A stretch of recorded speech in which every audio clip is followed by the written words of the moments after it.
Hi hello friends, అందరు ఎలా ఉన్నారు? ఐ హోప్ అందరూ బాగున్నారనుకుంటున్నాను. ఈరోజు మనం ఒక బ్రాండ్ న్యూ కొరియన్ డ్రామాని ఎక్స్ప్లెయిన్ చేసుకోబోతున్నాం, రీబోర్న్ రూకీ. ఈ స్టోరీలో politics, betrayal, revenge, family war ఇంకా మైండ్ బ్లోయింగ్ ట్విస్ట్లన్నీ ఉంటాయి. కానీ క్లైమాక్స్ వరకు అసలు హీరో ఎవరు, విలన్ ఎవరు అనే కన్ఫ్యూషన్ మీకు ఫుల్గా ఉంటుంది. సో ఇంకెందుకు లేట్, వీడియోని స్టార్ట్ చేద్దాం.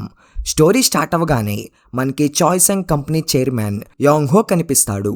ఆయన ఒక లగ్జరీ కార్ని టెస్ట్ చేస్తూ ఉంటాడు. ఆ టైంలో తన సెక్రటరీ శాంగ్జేని పిలిచి, ప్రెసిడెంట్స్ అందరినీ కాన్ఫరెన్స్ రూమ్కి పిలువు, వాళ్ళతో ఒక ఇంపార్టెంట్ మ్యాటర్ డిస్కస్ చేయాలి అని చెప్తాడు. అదే టైంలో మన డ్రామా హీరో జున్ ఎంట్రీ ఇస్తాడు. జున్ ఒక టాలెంటెడ్ ఫుట్బాల్ ప్లేయర్. తన పర్ఫార్మెన్స్ చూసి చాయ్సంగ్ కంపెనీ ఫుట్బాల్ క్లబ్ తన్ని రిక్రూట్ చేసుకోవాలి అని చెప్పి అనుకుంటుంది. వాళ్ళు ఏకంగా 500 మిలియన్ వాన్ కాంట్రాక్ట్ ఆఫర్ చేస్తారు. ఇది విని జున్ హ్యాపీనెస్కి లిమిట్సే ఉండవు. తన డ్రీమ్ ఫైనల్లీ నిజమైంది అని చెప్పి అనుకుంటాడు. మీడియా ముందు ఫోటోలు, సెలబ్రేషన్స్, కంగ్రాచులేషన్స్, ఒక్కసారిగా తన లైఫ్ మొత్తం చేంజ్ అయిపోయింది అని చెప్పి అనిపిస్తుంది. కానీ జున్కి తెలియని ఒక నిజం ఉంది. కొన్ని రోజుల్లో తన లైఫ్ సక్సెస్ నుంచి కంప్లీట్గా డార్క్లోకి వెళ్ళిపోతుంది అని చెప్పి. ఇప్పుడు సీన్ మారుతుంది.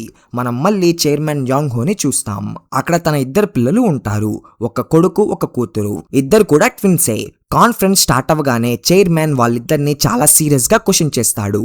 మన టార్గెట్ టాప్ 5 కంపెనీస్లో ఉండం, కానీ ఇప్పుడు మన పొజిషన్ టాప్ 10 నుంచి కూడా బయటికి వెళ్ళిపోయే స్టేజ్కి వచ్చింది అని కోపంగా చెప్తాడు. ఆ తర్వాత ఆయన ఒక షాకింగ్ డెసిషన్ అనౌన్స్ చేస్తాడు. నేను ఇప్పుడు అయ్యాను, ఈ చైర్మన్ పొజిషన్ని ఇంకొక వాళ్ళకి ఇవ్వాలి అని అనుకుంటున్నా అని అంటాడు. ఇది విని అందరూ షాక్ అయిపోతారు. కానీ ఆ పొజిషన్ ఎవరికి ఇవ్వాలో ఇప్పుడే డిసైడ్ చేయలేదు. బదులుగా మీ ఇద్దరికి 1 నెల టైం ఇస్తున్నాను. ఈ 1 మంత్లో మీలో ఎవరు బెటర్ లీడర్ అని చెప్పి ప్రూవ్ చేసుకోండి. అప్పుడు నెక్స్ట్ చైర్మన్ ఎవరో డిసైడ్ చేస్తాను అని చెప్పి అంటాడు. చైర్మన్ వెనక తన కొడుకు శాంగ్, కూతురు గాంగ్ ఇద్దరు పరిగెత్తుకుంటూ వెళ్ళి, నానా ఇప్పుడే డిసైడ్ చేయొచ్చు కదా, ఎందుకు 1 మంత్ వెయిటింగ్ అని చెప్పి అడుగుతారు. చైర్మన్ మాత్రం కామ్గా 1 మంత్ తర్వాత ఆన్సర్ ఆటోమేటిక్గా దొరుకుతుంది అని చెప్పి వెళ్ళిపోతాడు. ఇక్కడి నుంచి అసలు గేమ్ స్టార్ట్ అవుతుంది. చైర్మన్ పొజిషన్ కోసం శాంగ్, గాంగ్ ఇద్దరు కాంపిటీషన్ స్టార్ట్ చేస్తారు. కానీ ఒక ప్రాబ్లం ఉంది. వాళ్ళిద్దరికీ హార్డ్ వర్క్ అంటే అస్సలు ఇంట్రెస్ట్ లేదు. Short cut roots, illegal deals, మోసాలు ఇలాంటివే వాళ్ళకి ఇష్టం. చైర్మన్ ఆఫీస్కి వెళ్ళిన తర్వాత సెక్రటరీ శాంగ్జే నవ్వుతూ, సార్ మీరు వాళ్ళిద్దరి మధ్య ఫైట్ క్రియేట్ చేస్తున్నారా అని చెప్పి అడుగుతాడు. చైర్మన్ స్మైల్ చేస్తూ, ఫైట్ కాదు, ఇద్దరిలో ఎవరు నిజంగా క్యాపబుల్ అనేది తెలుసుకోవాలి, అది చూడడం చాలా ఇంట్రెస్టింగ్గా ఉంటుంది అని చెప్పి ఆన్సర్ ఇస్తాడు. ఆ మాటలు విన్న శాంగ్జే సైలెంట్ అయిపోతాడు. కొంచెం సేపు తర్వాత చైర్మన్ ఆఫీస్ నుంచి ఇంటికి బయలుదేరుతాడు. అదే టైంలో శాంగ్జే ఎవరితోనో ఫోన్లో మాట్లాడుతూ, నేను చెప్పిన పని కంప్లీట్ అయిందా అని చెప్పి మిస్టీరియస్గా అడుగుతాడు. ఇక్కడి నుంచి సస్పెన్స్ కూడా స్టార్ట్ అవుతుంది. సీన్ డైరెక్ట్గా చైర్మన్ ఫ్యామిలీ డిన్నర్ టేబుల్ కాడికి షిఫ్ట్ అవుతుంది. డిన్నర్ చేస్తున్న టైంలో కూడా శాంగ్, గాంగ్ ఇద్దరు బిజినెస్ ప్రాజెక్ట్స్ గురించి మాట్లాడుకుంటూ ఉంటారు. చైర్మన్ వాళ్ళని మధ్యలో ఆపేస్తాడు. ప్రాఫిట్, లాస్, ఈ నెంబర్స్ గురించి ఇప్పుడు చెప్పకండి, నాకు రిజల్ట్ కావాలి, ఎక్స్క్యూజెస్ కాదు అని చెప్పి స్ట్రిక్ట్గా వార్నింగ్ ఇస్తాడు. చైర్మన్ వైఫ్ మాత్రం కన్సర్న్తో, మీరు చైర్మన్ పొజిషన్ని వదిలేస్తున్నారంట కదా, ఏమైనా ప్రాబ్లం ఉందా అని చెప్పి అడుగుతుంది. చైర్మన్ నవ్వుతూ, ప్రాబ్లం ఏమి లేదు, ఏజ్ అయింది, ఇప్పుడు కొంచెం లైఫ్ని ఎంజాయ్ చేయాలి అని చెప్పి చెప్తాడు. ఆమె కూడా అది మంచి డెసిషనే అని చెప్పి సపోర్ట్ చేస్తుంది. కానీ అప్పుడే సెక్రటరీ శాంగ్జే అక్కడికి వచ్చి, సార్ కొంచెం బయటికి రావాలి, అర్జెంట్ మ్యాటర్ ఉంది అని చెప్పి చెప్తాడు. చైర్మన్ ఒక్క క్వశ్చన్ కూడా అడగకుండా తనతో బయటికి వెళ్ళిపోతాడు. చైర్మన్ వైఫ్ మాత్రం అక్కడే ఉండిపోతుంది. ఆమె వెంటనే తన కూతురైన గుల్కి కాల్ చేస్తుంది. గుల్ ఈ డ్రామా హీరోయిన్, ఆమె అమెరికాలో ఉంటుంది. చైర్మన్ వైఫ్ ఫోన్లో, మీ ఫాదర్ చైర్మన్ పొజిషన్కి ఎవరికో ఇవ్వబోతున్నారు, నువ్వు అమెరికా నుంచి ఎప్పుడు వస్తున్నావు, ఇప్పుడు ఫ్యామిలీతో ఉండాల్సిన టైం ఇది అని చెప్పి చెప్తుంది. కానీ గుల్ మాత్రం, నేను ఇప్పుడల్లా రాలేను అని చెప్పి కాల్ కట్ చేస్తుంది. అయితే గుల్ అమెరికా నుంచి ఎందుకు రావడం లేదు, ఫ్యామిలీకి దూరంగా ఎందుకు ఉంటుంది, ఆ మిస్టరీ కూడా చాలా ఇంట్రెస్టింగ్గా ఉండబోతుంది. సీన్ మారగానే మనం చైర్మన్ యాంగ్ హోని చూస్తాం. ఆయన కారులో కూర్చొని ఒక ఫైల్ని చాలా సీరియస్గా చదువుతూ ఉంటాడు. ఆ ఫైల్లో ఉన్న ఇన్ఫర్మేషన్ మామూలుగా ఉండదు. అది తన కొడుకు శాంగ్ మరియు కూతురు గాంగ్ చేసిన కరప్షన్, ఇల్లీగల్ డీల్స్, స్కాములన్నీ ప్రూఫ్స్తో ఉంటాయి. ప్రతి పేజ్ తిరిగిన కొద్దీ చైర్మన్ ఫేస్ లో డిసప్పాయింట్ పెరుగుతూ ఉంటుంది. ఫైల్ చదివిన తర్వాత చైర్మన్ సాంగ్యోతో కలిసి కార్ నుంచి దిగి నడుస్తూ వెళ్తూ ఉంటాడు. కానీ వాళ్ళకి తెలియకుండా కొంచెం దూరం నుంచి సాంగ్ మరియు గాంగ్ ఇద్దరు వాళ్ళని అబ్జర్వ్ చేస్తూ ఉంటారు. వాళ్ళిద్దరూ ఒకరిని ఒకరు చూసుకుంటూ డాడీ చేతిలో ఉన్న ఫైల్ మన కరప్షన్ ఫైల్ ఏంటే అని చెప్పి టెన్షన్ పడతారు. ఆ ఒక్క థాట్ వాళ్ళని చాలా భయపెట్టేస్తుంది. వెంటనే కార్ దగ్గరికి వెళ్ళిపోయి డాష్ క్యామ్ మెమరీ కార్డ్ ని బయటికి తీయడానికి ట్రై చేస్తారు. ఆ టైంలో ఇద్దరి మధ్య ఆర్గ్యుమెంట్ కూడా స్టార్ట్ అవుతుంది. ఒకరిని ఒకరు బ్లేమ్ చేసుకుంటారు, నీ వల్లే ఇలా అయింది అని చెప్పి. అప్పుడే అక్కడికి సెక్యూరిటీ గార్డ్ వచ్చేస్తాడు. గార్డ్ ని చూసి వాళ్ళిద్దరూ వెంటనే కార్ స్టార్ట్ చేసి అక్కడి నుంచి ఎస్కేప్ అయిపోతారు. కార్ సౌండ్ విని చైర్మన్ మరియు సాంగ్జే వెనక్కి తిరిగి చూస్తారు. చైర్మన్ గార్డ్ ని అడుగుతాడు అక్కడ ఏం జరిగింది అని చెప్పి. కానీ గార్డ్ నిజం చెప్పడు. సార్ ఎవరో కార్ తీసుకొని వెళ్ళిపోయారు, నేను ఇన్వెస్టిగేషన్ చేస్తాను అని చెప్పి అబద్ధం చెప్తాడు. చైర్మన్ కి మాత్రం ఆల్మోస్ట్ అన్ని అర్థమైపోయి ఉంటాయి. అయినా కామ్ గా అవసరం లేదులే వదిలే అని చెప్పి అక్కడి నుంచి వెళ్ళిపోతాడు. చైర్మన్ కి నిజం తెలిసినా ఎందుకు సైలెంట్ గా ఉన్నాడు. అదే ముందు స్టోరీని కంప్లీట్ గా మార్చేసే పాయింట్. నెక్స్ట్ సీన్ లో మన హీరో జున్ తన అమ్మమ్మతో వీడియో కాల్ మాట్లాడుతూ ఉంటాడు. ఫుట్బాల్ కాంట్రాక్ట్ వచ్చినందుకు తన అమ్మమ్మ చాలా హ్యాపీగా ఫీల్ అవుతుంది. జున్ కూడా స్మైల్ చేస్తూ మీకోసమే నేను ఇదంతా చేస్తున్నా అని చెప్పి ఎమోషనల్ గా మాట్లాడతాడు. అదే టైంలో సాంగ్ మరియు గాంగ్ కార్లో డాష్ క్యామ్ ఫుటేజ్ ని చూస్తూ ఉంటారు. వాళ్ళ కాన్సన్ట్రేషన్ మొత్తం వీడియో మీదే ఉంటుంది, రోడ్డు మీద కాదు. ఒక్క చిన్న మిస్టేక్ ఒక పెద్ద డిసాస్టర్ కి స్టార్ట్ అవుతుంది. రోడ్డు మధ్యలో వీడియో కాల్ మాట్లాడుతున్న జున్ కనిపిస్తాడు. వాళ్ళు రియాక్ట్ అయ్యేలోపు అంతే మొత్తం అయిపోతుంది. కార్ డైరెక్ట్ గా వెళ్లి జున్ ని బలంగా గుద్దేస్తుంది. ఇంపాక్ట్ చాలా వైలెంట్ గా ఉంటుంది. జున్ గాల్లోకి ఎగిరి రోడ్డు మీద పడిపోతాడు. ఫోన్ మాత్రం ఇంకా వీడియో కాల్లోనే ఉంటుంది. ఆ వీడియో కాల్లో యాక్సిడెంట్ చేసిన కార్ నెంబర్ ప్లేట్ క్లియర్ గా రికార్డ్ అయిపోతుంది. కానీ యాక్సిడెంట్ చేసిన వాళ్ళిద్దరూ ఒక్క సెకండ్ కూడా ఆగకుండా అక్కడి నుంచి డైరెక్ట్ గా ఎస్కేప్ అయిపోతారు. జున్ ని ఇమీడియట్ గా హాస్పిటల్ కి తీసుకొని వెళ్తారు. ఇప్పుడు సంగ్ మరియు గాంగ్ ఇద్దరు పానిక్ మోడ్ లో ఉంటారు. ఎవిడెన్స్ ఒకటి కూడా మిగలకూడదు అని చెప్పి డిసైడ్ అవుతారు. వెంటనే రోడ్ మీద ఉన్న సీసీటీవీ ఫుటేజ్ ని డిలీట్ చేస్తారు. బ్లడ్ స్టెయిన్స్ ని క్లీన్ చేస్తారు. యాక్సిడెంట్ అయిన కార్ ని మళ్ళీ గ్యారేజ్ లో పెట్టేస్తారు. అన్ని పర్ఫెక్ట్ గా చేశామని చెప్పి అనుకుంటారు. కానీ వాళ్ళకి తెలియని ఒక చిన్న క్లూ ఇంకా మిగిలిపోయి ఉంది. చైర్మన్ గ్యారేజ్ కి వచ్చినప్పుడు కార్ హెడ్ లైట్స్ కొత్తగా ఉన్నాయని చెప్పి నోటీస్ చేస్తాడు. ఆయన డౌట్ తో డాష్ క్యామ్ చెక్ చేస్తాడు. కానీ మెమరీ కార్డ్ కనిపించదు. చైర్మన్ సీరియస్ గా గార్డ్ ని క్వశ్చన్ చేస్తాడు. అప్పుడు గార్డ్ భయపడి నిజమని చెప్పేస్తాడు.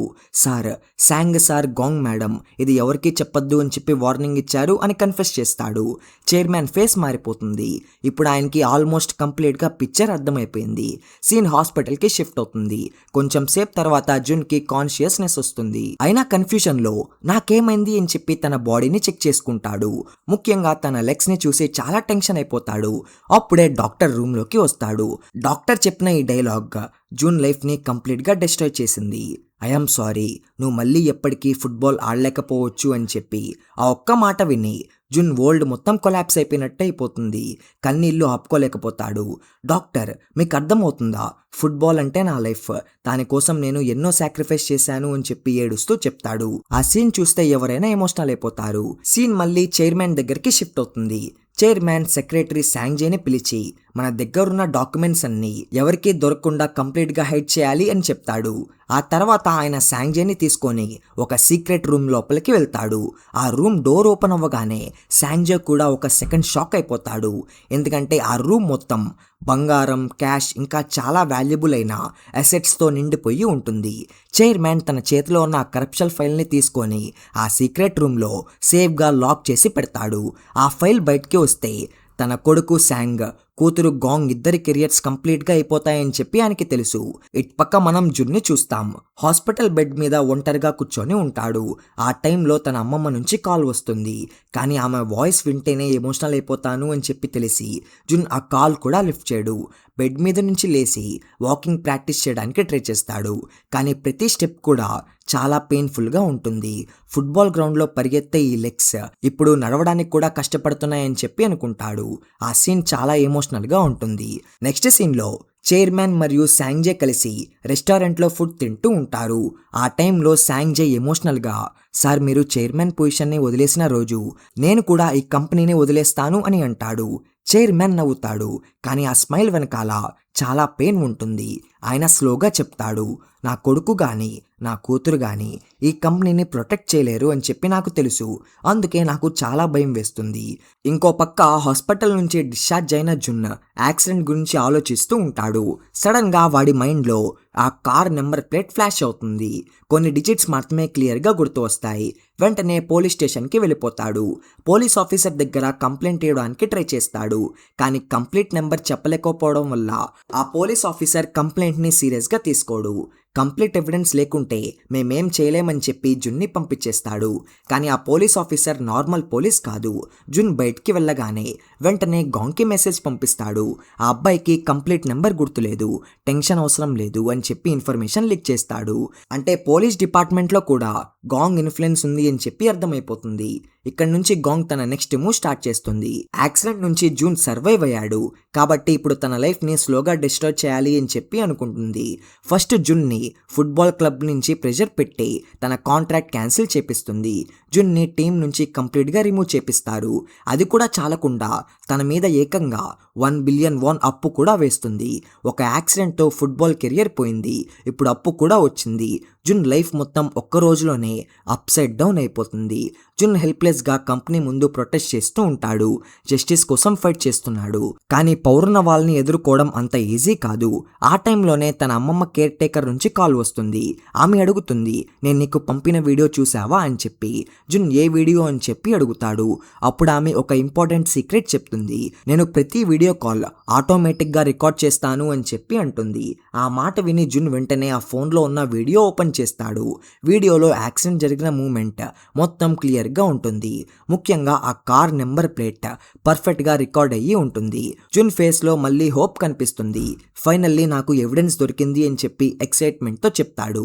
ఎవిడెన్స్ దొరికిన వెంటనే డైరెక్ట్గా చైర్మన్ ఆఫీస్కి వెళ్ళిపోతాడు.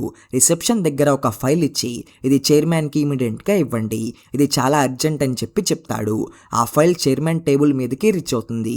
చైర్మన్ ఫైల్ ఓపెన్ చేయగానే లోపల యాక్సిడెంట్ కార్ ఫొటోస్ ఉంటాయి. వాటిని చూసి చైర్మన్ ఎక్స్ప్రెషన్ మొత్తం కంప్లీట్గా మారిపోతుంది. వెంటనే జున్ని ఆఫీస్ లోపలికి పిలుస్తాడు. జున్ ఆఫీస్లోకి రాగానే చైర్మన్ స్ట్రైట్గా అడుగుతాడు, ఈ ఫొటోస్ నాకు చూపించడం వెనకాల నీ ఇంటెన్షన్ ఏంటి అని చెప్పి. జున్ కామ్గా, సార్ మీరు అనుకున్నట్టు నేను బ్లాక్మెయిల్ చేయడానికి రాలేదు అని చెప్తాడు. ఆ తర్వాత వీడియో కాల్లో ఉన్న వీడియో ఎవిడెన్స్ని చైర్మన్కి చూపిస్తాడు. వీడియో చూసిన వెంటనే చైర్మన్కి అన్నీ క్లియర్గా అర్థమైపోతుంది. గ్యారేజ్లో హెడ్లైట్స్ ఎందుకు మార్చారో, మెమరీ కార్డ్ ఎందుకు మిస్సింగ్ అయిందో అని చెప్పి అన్నీ కనెక్ట్ అయిపోతాయి. చైర్మన్ యాంగ్ హో జున్ చూపించిన ఎవిడెన్స్ మొత్తం సైలెంట్గా చూస్తాడు. కొన్ని సెకండ్స్ వరకు ఒక మాట కూడా మాట్లాడు. తర్వాత స్లోగా జున్ వైపు చూసి, చెప్పు నీకెంత డబ్బు కావాలి అని అడుగుతాడు. జున్ ఒక్కసారిగా షాక్ అయిపోతాడు. ఎందుకంటే చైర్మన్ అపాలజీ చెప్తాడు అని చెప్పి అనుకున్నాడు, జస్టిస్ చేస్తాడు అని చెప్పి ఎక్స్పెక్ట్ చేశాడు. కానీ చైర్మన్ డైరెక్ట్గా మనీ గురించి మాట్లాడుతున్నాడు అని చెప్పి జున్ కోపంతో, సార్ మీరు నన్ను తప్పుగా అర్థం చేసుకుంటున్నారు అని అంటాడు. చైర్మన్ మాత్రం కామ్గా, నేను సారీ చెప్పినా నీ లైఫ్ మళ్ళీ నార్మల్ అవుతుందా అని చెప్పి క్వశ్చన్ చేస్తాడు. ఆ క్వశ్చన్కి జున్ కాడ ఆన్సర్ ఉండదు. చైర్మన్ మళ్ళీ కంటిన్యూ చేస్తూ, నీ ఫుట్బాల్ కెరియర్ పూర్తిగా అయిపోయింది, దాన్ని ఎవరూ మార్చలేరు అని చెప్పి చెప్తాడు. కానీ జున్కి ఆ మాటల వల్ల ఇంకా కోపం వస్తుంది. నా లైఫ్ మొత్తం పోయింది, దానికి డబ్బు సొల్యూషన్ కాదు అని చెప్పి ఎమోషనల్గా అంటాడు. చైర్మన్ వెంటనే సెక్రటరీని పిలిచి జున్ కంప్లీట్ బ్యాక్గ్రౌండ్ ఫైల్ని తీసుకురమ్మంటాడు. కొన్ని నిమిషాల తర్వాత ఆ ఫైల్ వస్తుంది. చైర్మన్ ఫైల్ చూసి, నువ్వు ఫ్యూచర్లో మా కంపెనీలో టాప్ ప్లేయర్ అయినా లైఫ్ మొత్తం కలిపి 5 మిలియన్ వాన్ మాత్రమే సంపాదించేవాడివి అని చెప్పి అంటాడు. ఆ తర్వాత టేబుల్ డ్రాయర్ ఓపెన్ చేసి ఒక బ్లాంక్ చెక్ బయటికి తీస్తాడు. ఆ చెక్ని జున్ ముందు పెట్టి, ఇందులో నీకెంత అమౌంట్ కావాలో నువ్వే రాయి, ఆ అమౌంట్ మొత్తం నీ అకౌంట్లో పడిపోతుంది, ఆ డబ్బుతో నీ రిమైనింగ్ లైఫ్ని పీస్ఫుల్గా గడుపు అని చెప్పి చెప్తాడు. జున్ ఆ చెక్ని చూస్తూ ఉండిపోతాడు. తన కళ్ళల్లో కోపం, బాధ, నిరాశ అన్నీ కలిసి ఉంటాయి. డబ్బు కోసం కాదని, జస్టిస్ కోసం వచ్చానని చెప్పాలని అనుకుంటాడు. కానీ అప్పుడే చైర్మన్ పిఏ రూమ్ లోపలికి వచ్చి, సార్ ప్రెసిడెంట్స్ అందరూ వచ్చేశారు అని చెప్పి చెప్తాడు.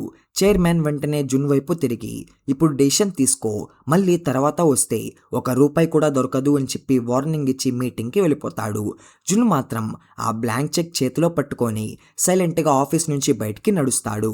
బిల్డింగ్ కింద వచ్చిన వెంటనే జున్ ఫోన్ రింగ్ అవుతుంది. అది తన అమ్మమ్మ కాల్. కాల్ లిఫ్ట్ చేస్తాడు.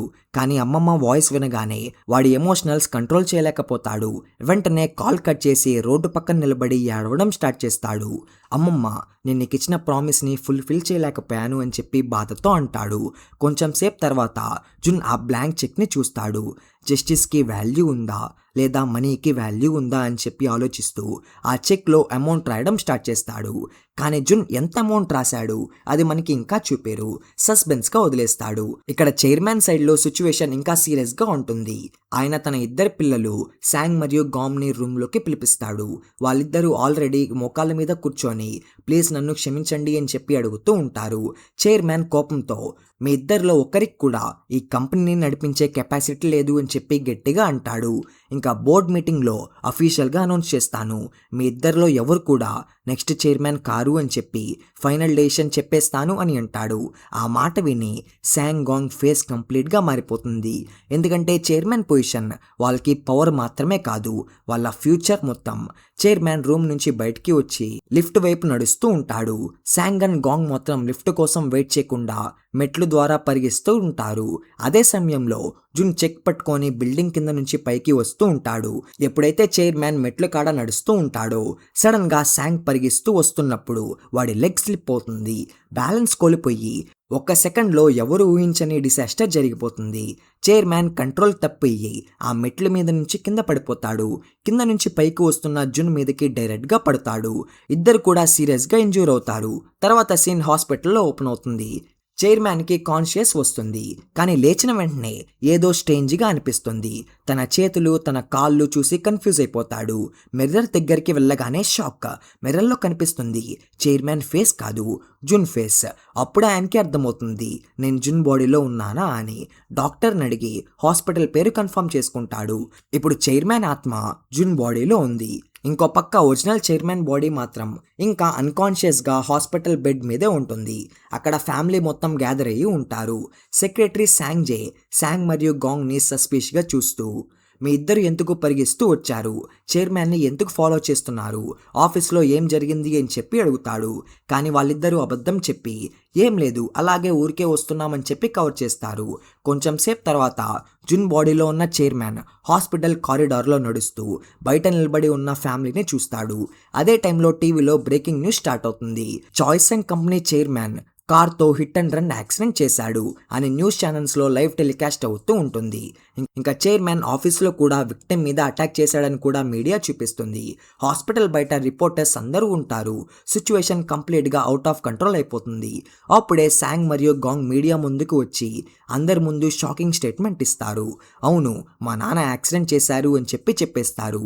ఇది విని జున్ బాడీలో ఉన్న చైర్మన్ కోపంతో కంట్రోల్ కోల్పోతాడు. డైరెక్ట్గా వాళ్ళ దగ్గరికి పరిగిస్తూ వెళ్తాడు. తర్వాత తన ఒరిజినల్ బాడీ దగ్గరికి వెళ్ళిపోయి తన వైఫ్ని పక్కకి జరగమని చెప్తాడు. నేను నా బాడీలోకి తిరిగి వెళ్ళాలి అని చెప్పి డెస్పరేట్గా ట్రై చేస్తాడు. కానీ ఒరిజినల్ బాడీని టచ్ చేయగానే తన హెడ్లో భరించలేని పెయిన్ స్టార్ట్ అవుతుంది. కళ్ళు తిరిగిపోతాయి, బాడీ వీక్ అయిపోతుంది. ఆ పెయిన్ని భరించలేకపోతాడు.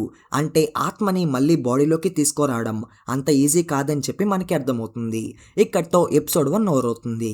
చైర్మన్ ఇప్పుడు హీరో బాడీలో ఎందుకున్నాడు, ఒరిజినల్ బాడీలో ఎవరు లేస్తారు, శాంగ్ గాంగ్ నెక్స్ట్ ప్లాన్ ఏంటి, జున్ లైఫ్ని చైర్మన్ ఎలా మార్చుతాడు, ఈ బాడీ స్వాప్ వెనకాల ఉన్న మిస్టరీ ఏంటి, ఈ క్వశ్చన్స్ అన్నిటికీ ఆన్సర్స్ నెక్స్ట్ ఎపిసోడ్స్లో రివీల్ అవుతాయి. కాబట్టి నెక్స్ట్ ఎపిసోడ్ మిస్ అవ్వకండి. వీడియో నచ్చితే వీడియోని ఖచ్చితంగా లైక్ చేయండి, ఛానల్ని సబ్స్క్రైబ్ చేయండి. నెక్స్ట్ వీడియోలో నెక్స్ట్ ఎపిసోడ్తో మీ ముందు ఉంటాను. Until then take care, bye.